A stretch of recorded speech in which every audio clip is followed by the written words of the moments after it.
Welcome to our channel. Today we how to withdraw appointment reminders into Twilio from Calendly, beginner guide step by step clearly. First, log into your Calendly account. Navigate to the event type for which you want to set up reminders.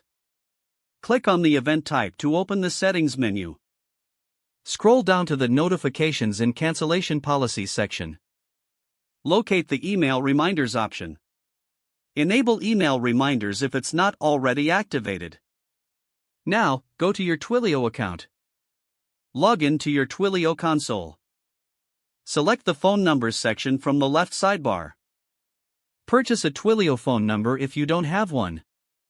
Next, navigate to the messaging section. Create a new messaging service for your appointment reminders.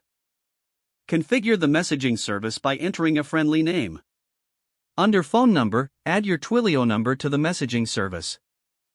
Now, return to your Calendly account. In the notifications section, scroll down to SMS reminders. Enable SMS reminders and enter the Twilio phone number. Continue by accessing the Calendly integration section. Choose integrations from the dashboard menu. Search for Twilio in the integrations list. Click on Twilio and then select Connect. Follow the prompts to authorize the connection between Calendly and Twilio. Once connected, you will need to configure the webhook. Copy the webhook URL from your Twilio account. Paste the URL into the appropriate field in your Calendly Twilio integration settings. Next, go back to Twilio and set up your webhook to listen for incoming messages. In the Twilio console, navigate to the Functions section. Create a new function and name it Calendar Reminders.